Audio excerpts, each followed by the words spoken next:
Hi. Could you just first of all update us on Casemiro, because he went off with it was a cut and a bang to the head. Is he allowed to play? Is he available to play tomorrow? Yes. So it was worse bleeding, so we had to come off. Was not in our advantage that he couldn't continue the game, but he's available for tomorrow. There was no concussion or anything like that? No. Just in terms of tomorrow's game, how important is it to keep going in this competition? Clearly it's silverware that you could win, but also for the general confidence around the club. I know you said you're aligned with Sir Jim Ratcliffe and Ineos, but results like Saturday's undermine confidence that the club's going in the right direction. When you are unbeaten for January and February and you win and you lose one game, and we know our aim is to win every game. As United, you have to win every game, and obviously it was poor performance, poor defeat. We are aware of this, and we want to stay in every competition. So on your first question, we have to win tomorrow, but that doesn't change our approach, because that is for every game. When you talk about the future to people like Sir Dave Brailsford, what exactly do you talk about? About the future? Yeah. So I know the future, and but also I have to look in today's, and we have to work on the team development and the progress, and of course to win every game. And that's also what we are doing. So a lot of effort is in what is today, but we also already look forward to longer term. Speaking about working with the team, Erik, I don't know if you saw any of the Monday Night Football coverage last night, but Jamie Carragher was dissecting your team's out of possession performance, and he was looking specifically at the Fulham game, and he said that from what he could work out, you were trying to press high and also do a low block at the same time. I mean, when you hear things like that, is that a fair criticism of what you see unfold on the pitch? So first of all, so some analysts are very objective in their comments, very good advices. And some are very subjective. So Jamie Carragher is one of them. From the first moment on, he's criticized, and now he wants to make his point.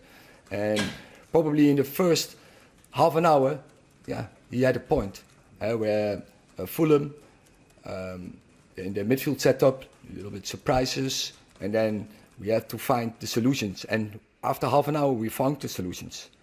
And where we are, I was not pleased with the performance in defending, especially there over the left side, how we did that, the pressing, because they came out, especially in the first half an hour, several times over the left side. Can't happen.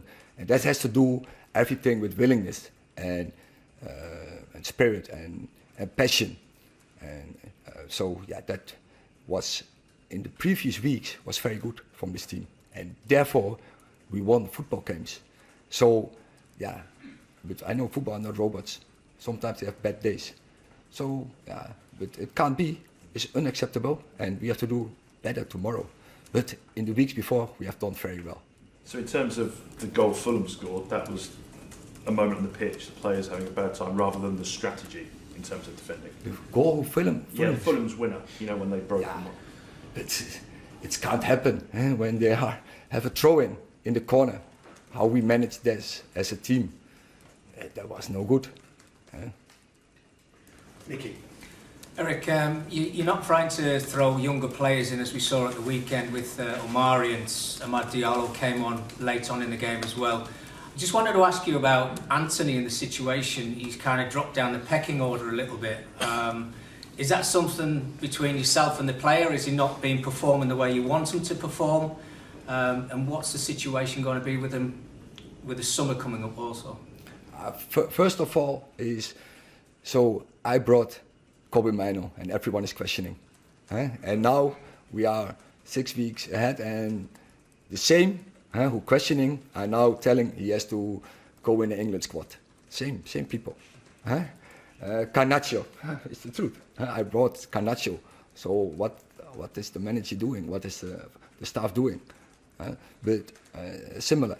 But they need time, and I think so. Omari came on, and it's not easy to come in a game because we didn't play our best game. So the team, then it's also for him not easy. But he plays a reasonable game, and I think he shows abilities.